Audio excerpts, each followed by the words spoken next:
I'm Terra. And you're listening to No Contingencies, the PCB Podcast. How are you? This is our first It's been time a while. back in 3 weeks. I know, life has been lifing. Yeah, what have you been up to? Oh my gosh, so much. We had family in town. I was a boat captain for a day. It's a pontoon boat, but we had family in town. We took them to the island naturally. They're all from Arizona. That's where I'm from originally. And How did I not know that? I thought you were born and raised in Defuniak. Watch your mouth. Just joking. I love you guys, Defunkiac. No, I moved here pretty young, so I mean, it's pretty much I am from Defuniak. However, originally from Arizona, so I've got a ton of family out there. And we wanted to take them to the island, and the weather was okay. We actually lucked out, and there was like 16 of us, and you can only fit 12 on a pontoon boat. So, we ended up doing lagoon pontoons. Love them. Plug for lagoon pontoons. We love them. We use them. They're great. And we can only do, like I said, 12 max. So my husband was and usually does drive the boat.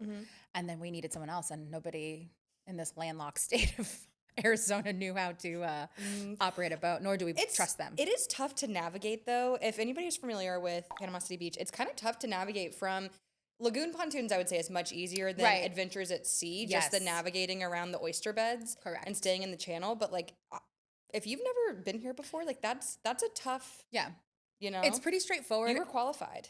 I mean, barely, but hey, you know what? I made it. All I did was just follow my husband. So, do you have a boater's license, or do they give you a test? You don't have to have a boater's license. You just have to have a license. Okay. So one of my cousins was like, "Hey, what's the criteria?" Because they kind of maybe wanted to try to take it for maybe a test drive or something, like maybe like get behind the wheel between like to and from point A, point B. But I was like, I just have a regular license. But it was honestly not that bad. I was really nervous, but then I kind of felt like a bit of a badass chauffeuring my family around. So if anybody wants to go on a personal guided tour, Holler Captain Terra, I'm here. I'm ready to go. Yeah, so it was fun, but it was like a week of, 30 plus people from my family that came down. And everybody stayed at your house? So no, they rented two places.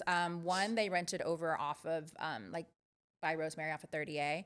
And then another family rented over kind of like West End, Laguna Beach area where one of the offices located. And they were living so nicely on the beachfront over there. Yeah. It was so nice. Oh my gosh. Beautiful mornings. They loved doing, No, beautiful mornings. What were you saying? Oh, and then I introduced them to crabbing at night, So fun. I've never done that. What? I have never done that, but I know that is a core memory of people's beach vacations. 100%, especially when you've got little ones. And I didn't realize this or remember it. They've been here before, some of the family members, and they're like, "Oh yeah, we went crabbing at night."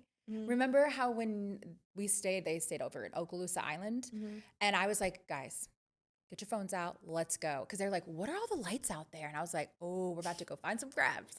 And it was such a core memory for them years ago. I mean, it was probably a decade ago. And so that made me feel good. But I had a great time. It was crazy hectic. Kids back in school.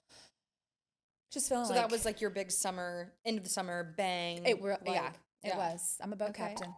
Yeah, boat captain Terra. Hello. Oh, what I was going to ask you, did your family fly or drive to? Flew. They flew? Yes. When I worked at Panama Willie's in the shirt shop, so many people would be like, "Oh, I'm visiting from Ohio and I drove." And I'm like, "Oh yeah. What?" Yes. So I feel like so many people drive versus fly. I mean, Arizona's far, but I didn't know if maybe your family was on. I've made that drive How many long times. Is it? It's from Scottsdale. I think it's 28 hours. How many? Straight through. Oh, and you would just do it all in one? So back in the day when I was very little and, with families that drove, we would sometimes stop off at a rest area and catch some Z's. I don't think we would do that now. I recently made the drive, I'd say a couple years back, to drop off a vehicle to some family members out there with my mom. And we stopped in San Antonio and did River Rock, which was so fun. I love San Antonio. And we happened to luck out that it was St. Patrick's Day. And they dye the river green and stuff. Have you been to the river walk? I have, yes. It is so lovely. It's very lovely. I was very shocked. nice. I thought it was made up or CGI'd on like photos. You thought it was made up. Well, You thought just like people were lying about the San Antonio Riverwalk. No. And you would get there and there's just like nothing. It's like a desert. You no, I meant that me. They dye the river green. I hear how I sounded right. Okay. So I was like, wait, no, they really do that. But it was a fun time. So typically if I were to do that now, which has been not many times, I've always flown if I went to visit, we would stop along the way. But to your point, we also did North Carolina for like a little 4-day little family vacay up in Cashers. And that was fun, but we will do a drive, 8+ hour drive. We like to leave at night. You've told me that before. Okay, I feel like I thought I brought that up. Yeah. Because y'all went somewhere. You went to North Carolina. I just said it. Cashers. Are we listening? She's not listening. No, I was thinking about San Antonio being fake. She's wondering if the Riverwalk was San Antonio is a made-up city in the United States. I'm sorry. Okay. Yes, you like to drive at night. Yeah, that way, myself included, but the kids sleep. Your husband drives. My husband drives, and it was his decision. Like it was his idea. He like came up with it. I don't know. We had to do like a long 10-hour trip for spring break. And he's like, how do you feel about this? And I was like, sleeping sold. Sleeping sold. So you can do the driving. Yeah, 100%. So it's possible. Yeah. You just got to be strategic. My summer did not go out with a bang, I don't think. We had my nieces here for about a week before they went back to school. And I would say would be the end of my summer. And you know what? We did a lot of really touristy things. We went to Wonderworks. Have you been to Wonderworks? Oh, it's been a minute, but yeah. It's like fun. The second really floor or whatever with all the fun little stuff is so much fun too. Yeah, it was a good time. Did you do the rope course? I didn't know you had to wear closed-toed shoes or else I would have been all over the ropes course. Oh, yeah. We also went to Zoo World, which I love Zoo World. I'm a Zoo World girly. It used to make me really sad, but then I'm like, okay, like these animals couldn't survive out in the wild on their own. Yeah. The parakeet bird hut house thing, I think it's the highlight of every time we go. I would like to have one of those in my future home. Anyways, so that was kind of our end of summer. Segueing into the biggest topic of the day and probably of the year, Taylor Swift is engaged. I think the whole world is on fire right now. I feel really bad for my cousin Ellen. She got engaged July 4th. Yeah. No one cares now, Ellen. Sorry. Love you. Yeah. I'm just kidding. I care. But yeah, Taylor but and the Travis. Whole world has no idea. Yeah. Yeah, Taylor and Travis are engaged, and I'm really happy for them. Mr. and Mrs. Swift. Do you think she's going to take his name? No, she's Taylor Swift. She's the biggest name. But you know how like sometimes it's your stage name or it's also her name, but oftentimes they'll keep it for, Oh, do you mean like personally, privately, she'll become Taylor Swift Kelce? I mean, I don't know. I feel like her like name is just like her thing, you know? So I don't know, but I could see her privately being like Taylor Kelce. We had Everett on the computers back there. He's like, I think she's already married. Oh yeah. I think that they have been at least engaged for several months, if not already married. Fun fact that I think that we can share is that an agent in our office has her license in, I'd say this backwards. She has it in Kansas, but she also has it in Missouri. And her brokerage up in Missouri sold Travis Kelce's, the people that owned the house that Travis and Taylor bought.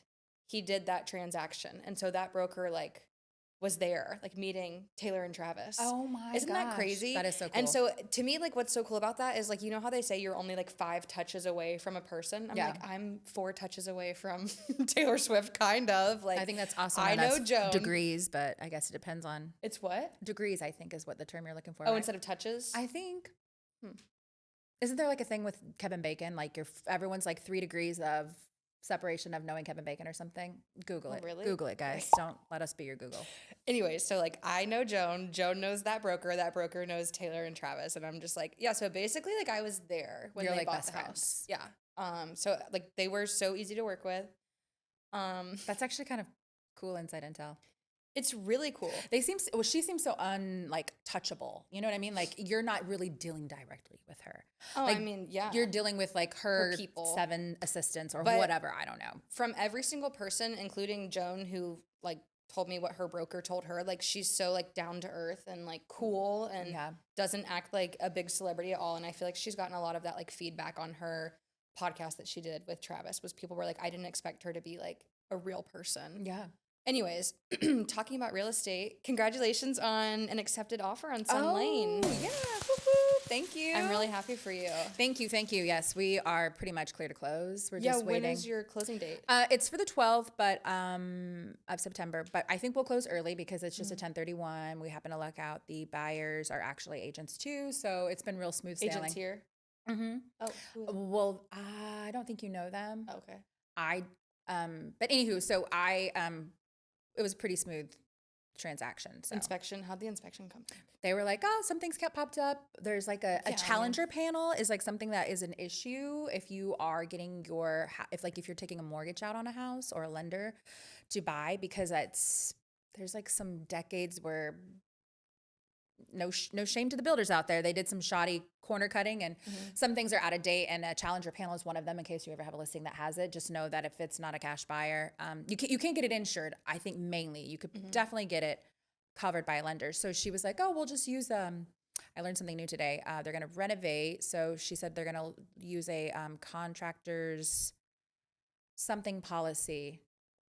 Gosh, I might give that to you later, Malachi. Here, a contractor's this policy. Malachi. Vanna White it for you. And it was so smooth and easy, and I was what I needed. And it's been. And you said, what is this thing called? The panel? What is it called? So it's where you have all of your breakers for the house. Oh, the control panel. Yeah, so it's called Challenger is the brand. Oh, okay. So I don't know if there's something with that brand, the date it was put in. I just know that multiple people were like, oh, that's probably going to be a little problematic for insurance purposes. Yeah. They offered under asking, which is fine, we knew. And they just wanted to make sure there was no big things that came up in inspection, which is standard. And she was very straightforward. The realtor, she's like, look, it's as is. And sometimes when you get as is, doesn't always mean as is. People will be like, oh, the inspection came back and we want X, Y, and Z covered. It's like, well, legally speaking, the seller has said as is. Yeah.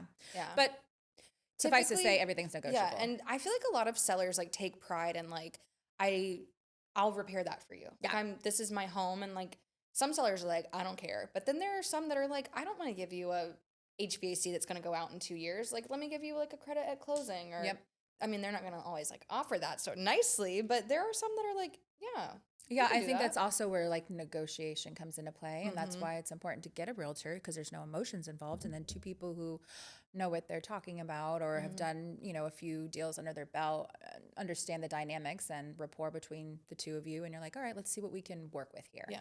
So that's something that I've really tried to like focus on in the last couple of months is like my negotiating skills. Yeah. And just like remembering like, I mean, I feel like almost a year off of real estate, not even like fully intentionally, just like our market was really tough and like I was not putting in the work that I needed to.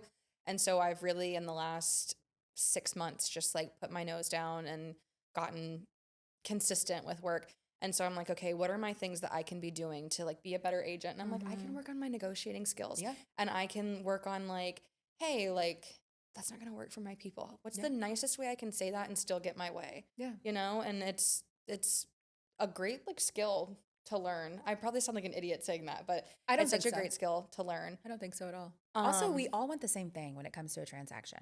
For the most part. I might have said this before, but I mean, like, we all want to get to the closing table with feeling like what's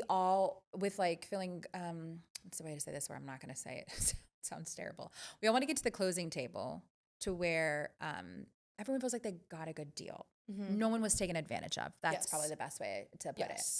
And, we just want to make sure you are open line communication always. And, I'm just excited. We've got a finish line. But what about you with your property swap? That's some uncharted territory right there. The day that we got to closing, I was like the happiest that I had been in months.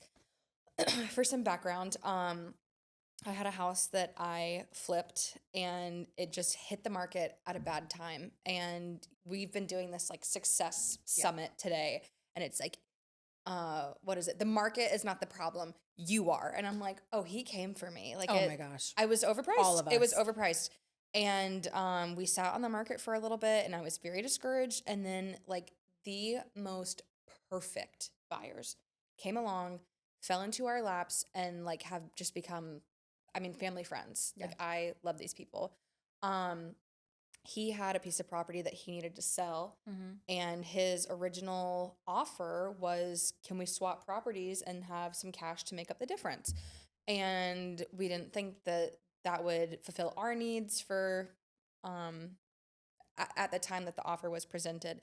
And so we sat on the market at his property for probably about 50 days, 2 months. So you ended up listing the property he wanted to swap with initially. Yes. And you're like, look, we'll just, if you need the cash from this property, let's get it sold. Yeah, let's and then you sell can your buy. property, and then there's also still going to be cash to make up. Yeah. Long story short, we ended up deciding like the property swap made the most sense for us. Yeah. So we swapped properties.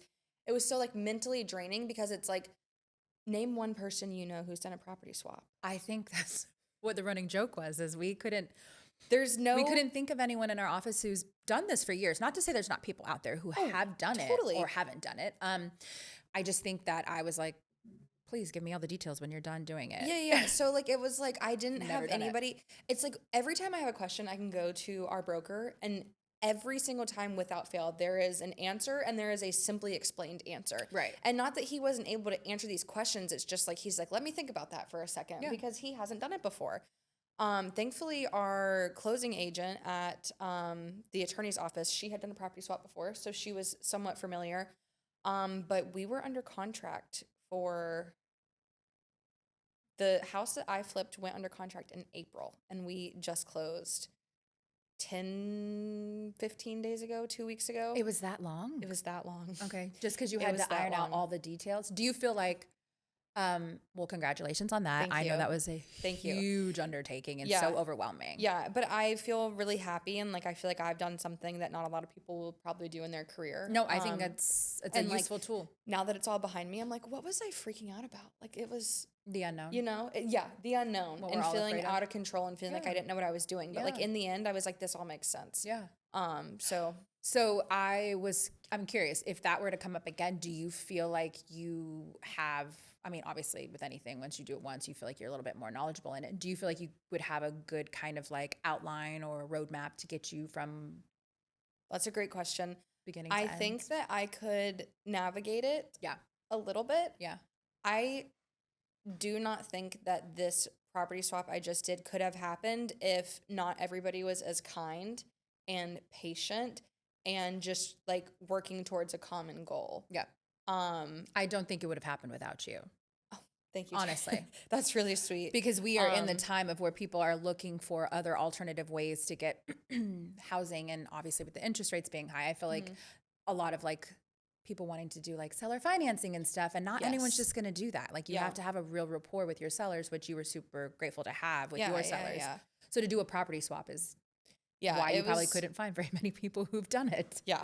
I mean, it took you. Everybody was very sweet, acting in good faith, and wanted the same result. I mean, if it hadn't been my sellers and those buyers, I don't think it could have come to fruition. Yeah. And you know, maybe I'm being like a negative Nancy, but it was really something special. Those 4 people. And now you get to exhale. Now I get to exhale, and I'm like, what's next? So that leads me into this past Friday. I had 2 accepted offers on 2 different properties. I have some showings tomorrow, and I have 2 potential upcoming listings. And I just feel like the fruits of my labor are here. Yeah. I mean, I have been very consistent for 6 months, like going into the office as much as possible, staying consistent with my mailers, like doing all the things that I know to do. I will say, like, we're in a buyer's market right now. And so a lot of people are realizing, like, okay, interest rates are not going to drop back down to 3%. Sellers are having to come down off their asking price. Like, let me just go ahead and hop in the market. And a lot of stuff is closing under asking price, and not by like a gross amount, but I'd say like a 5 to 7% under asking. I think that's pretty standard. I mean, that's where we are. Some more, but I don't think you should be afraid to go in there and look at something. I think, like you said, like if buyers are like, well, we got, like kind of, it's like at a standstill. Like somebody's going to make the move. Like the interest rates are where they are. You can't change them. And the minute they drop, the prices are going to go up. It will boom again. And you're going to have more people in the buyer pool. You have been such a busy bee. Look at you. I'm not quite as busy, but I love that because you have been putting such consistent time in. And it's just what our broker always says too. Like, you're going to only get what you What you put in is what you get out. Yep. Yeah. But also, like, to be fair to yourself, you are a mom of 2 and a wife, and you like have a house to maintain and like another completely other like job of being a mom and a wife.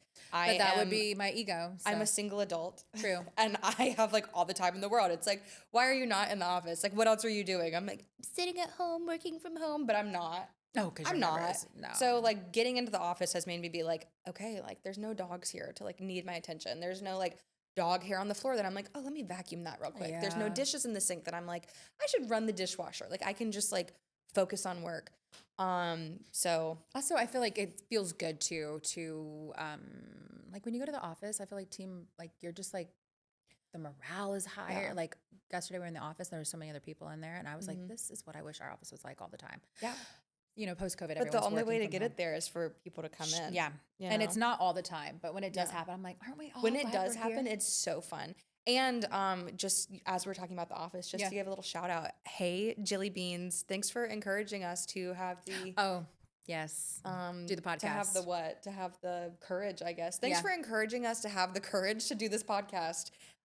We would not have ever started this without you, Jill. Yeah. So we love you. She said, y'all should do a podcast. I'm like, I was like, no one will listen to that. And then I was like, let's do it. And we've had 14 views. And Jill. Our first episode dropped. Okay, it has 17. Jill, I just want to point out our logo is branding colors with branding font. So this gorgeous logo that I took a lot of time to make. Made it.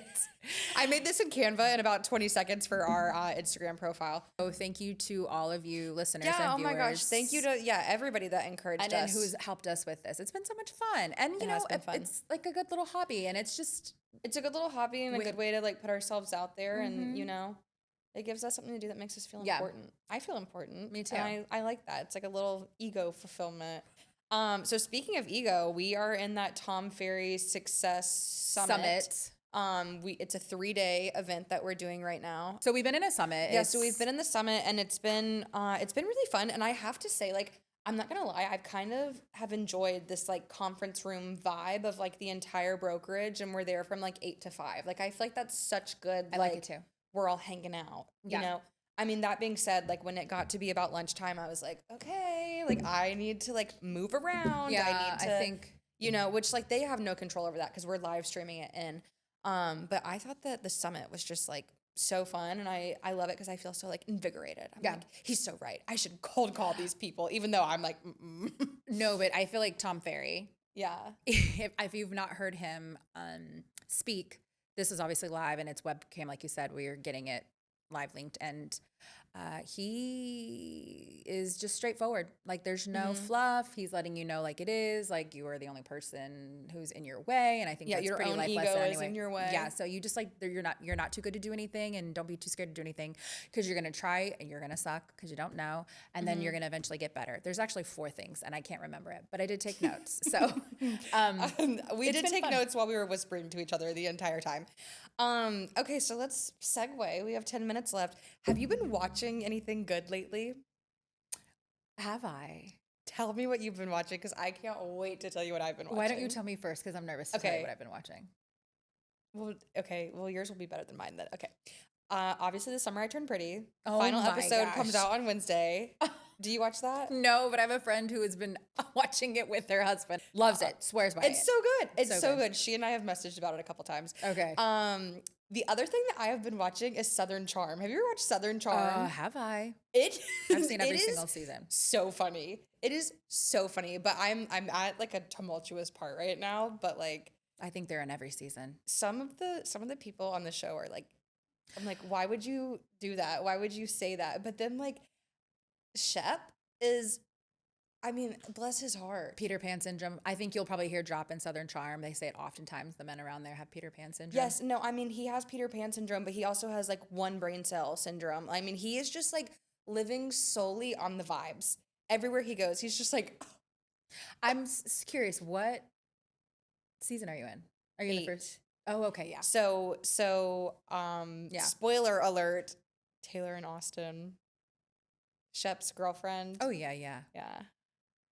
They did something that they're not admitting to. They won't admit that they did something else. And you know they hooked up. Of course. And it was so long ago. Yeah. I did go to Charleston earlier this year without ever watching the show. And so now that I've seen it, I'm like, should we go back to Charleston? Yeah, like, we need to go to all these places. Yeah. I want to see Patricia's house. My friend took me to Sewing Down South, and I was like, oh, this is like a cool store. And now I'm like, why did I not get a shirt? But I did get a sticker that said, what's the matter with my sewing? Yes, that is. Yeah, that's on an episode. What's the matter with my sewing? Okay, what have you been watching? Hunting Wives, I think is what it's called. Oh, yeah. So I have to tell you, on our trip back, and obviously we decided to drive during the day on the way back. And I was like, I'll just pop open my iPad. I'm just going to pop my AirPods in. We're all just enjoying ourselves. And it was towards the evening, I watched the entire series on the way up, and I had to watch it like at an angle. I bet. I hit fast forward like so many times because I was like, this is not, but I was like addicted after, like every episode was a cliffhanger. And I'm like, I didn't read the book. I think it's like and anyway, so I was just like, I have got to figure out, like, it was so convoluted with like who did what and who was guilty and what she set up. And, I did not see the ending coming at all. Me either. And one of my friends, I watched it with her. She was like, it was so obvious. I was like, okay, well, maybe to you, but I didn't think so either. I was just questioning everything, but it was good. I did do a lot of fast forwarding though. Do you feel like the final episode set up for like a season 2? I do feel that way. Yeah. I mean, I think I didn't like the final episode. I was like, this is stupid. Maybe rushed. I don't know. But I just last night turned on Netflix. I think it's The Biggest Loser docuseries. Oh, I've been watching that too. That is crazy. And the doctor that was like overseeing all of it. And like, I feel like right now, maybe it was episode 2 or 3, but it was like the tension between the producers? Not the producers. I'd say the trainers and the doctor that was on set to make sure, like, hey, okay, initially they said the first episode, they had people who were like 200 and 300 pounds. And then they just kept jacking up the weight while still remaining maybe like more crazy with the workout regimen and stuff. It's like these people, a good light walk for 5 minutes. 1,000%. You got to condition their body. Like crazy. It's so insane. They're like, hey, fatties, you guys are going to run and jump and lift weights until you throw up and pass out. I'm like, why would you do that to people? Yeah. I mean, I remember the era of it and it being like a huge thing and being like so amazed at people's dedication and the reward they get. But just to see the other side and behind it, I was like, oh gosh. And I've heard that one of the trainers, Jillian Michaels, which I remember buying one of her books back in the day. Oh yeah. And like she had like the meals and she had the like workout tapes. And I got so fit. I mean, granted, I was like 22, but anyways, I did not realize how like she spoke to them. She is just like terrible. Brutal. I'm like, you are not a drill sergeant. Oh my God. It was so terrible. Whenever I was watching that, I was just like, I can remember watching it like as a kid and being like, these people are amazing. Oh my God, like look what they do. Yeah, but then you start hearing like they're secretly cutting more calories and then you like need energy, you need carbs. I mean, you and I have worked out with the same gym and done things and had meal plans and we always learn about macros and proteins, like the biggest thing now. And I'm just like, God, you really do need the carbs where carbs weren't a thing. And speaking about protein being the biggest thing. That's what I'm watching. Last night, I'm like watching, what was I watching? Southern Charm. And Subway commercial comes on and they're like, protein's the new thing. Well, here's how much protein is in our meatball sub. I was like, get after it, Subway. You have to. Come get a meatball sub from Subway. Yeah. Come get the all new glazed chicken, sweet onion, chicken teriyaki. I'm like, that used to be no one is going to Subway being like, I'm going to hit my protein goal. Like, no. Well, depends on how many meat you put on that sandwich. I mean, yeah, but like, I'm not going to Subway being like, I'm going to smash my macros. I'm going to Subway being like, I need something comforting. What's your Subway order? I have had the same Subway order since I was a child. 6-inch Italian herbs and cheese, turkey, double American, loaded up with mayonnaise. I'm sorry. Love mayo. I know people hate mayonnaise. Ugh. Leslie, if you're watching this, I'm sorry. I love mayonnaise. Yeah. I look like I love mayonnaise. Girl, I love preach. Mayonnaise.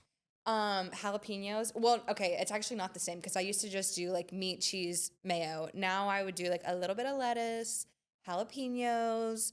They have a sauce that I really like. Is it like a chipotle or is it that creamy? It's like creamy garlic or something. Yeah. I don't know. It's really good. And then barbecue baked lays. Oh, okay. What's order. Yours? I like to do a 6-inch honey oat. I don't even know if they have that bread anymore. They don't have that anymore, but honey oat slaps. It does. Yes. And I just did a veggie sub. So I get lettuce, tomato, onion, bell pepper, maybe pickle. No, I would do banana peppers and then I'd add ranch and pepper jack cheese. And I haven't had a Subway sandwich in a minute. Pepper jack cheese. I feel like I've slept on pepper jack cheese my entire life. We're coming to an end, so I have a couple rapid fire questions. Oh, God. It's just questions like I'm going to give you. It's going to be like, for example, okay. Beach condo or bayfront house? I almost answered like immediately without thinking. And then you to get, bayfront house. Okay. What about you? I would say, God, I'd probably say bayfront house too. Dang, I almost said beach condo. New build or character-filled fixer? Girl, my house was built in 1936. I know, I already knew that one. I should know why. Yeah, I would think I don't know. I probably would love a new build, but it doesn't matter. I think a character-filled fixer is pretty good. But mine's also not a fixer. Mine is, she's ready to go. But she's character-filled. She's character-filled. Is that Alabama accent coming out? Ceiling, original hardwood floors. I mean, she's perfect. Do you want HOA with amenities or HOA freedom? HOA freedom. Yeah. I live in an HOA. There's pros and cons, but I think every Facebook neighborhood page is crazy. It doesn't matter if there's an HOA or not. Open floor plan or defined rooms? That's a tough one. I feel like your house is a little bit of both. I think you have an open, but it's like very defined rooms too. Yes. It's not like your new build where it's like living, kitchen, dining, all open. I wish it had no, you're fine. I wish it had like a little bit more of a flow to it, but I'm happy with mine. I think if I were to have a new build, I would definitely want open, but split, where like the primary bedroom is on one side, the others are on the other side. Standard Florida house, that's new build. Yes. You just hit all the notes that they all do. Pool or big backyard? Pool. I mean, I love a big backyard, but why you have a big backyard without a pool? Are we talking like an acre? This or are we is supposed to be rapid fire. You're asking too many questions. Pool. Pool. I'll have a pool. Okay. All right. There's only two more. Okay. Golf views or walk to dining? Golf views. Okay. Period. Golf views. I think I would say walk to dining. I would. Okay. Well, have fun walking. I'll see you at my house whenever you want to come watch sunset. That sounds great. Win-win. Perfect. All right. Lastly, buy now or wait for rates to drop? Wait for rates to drop. Buy now. Yeah. Buy now. Buy now. Buy now. Yeah. Date the rate, marry the property. Yes. Well, on that note, that's going to wrap us up. Thanks for listening to No Contingencies. I'm Claire. And I'm Terra. See you next week. Bye, guys.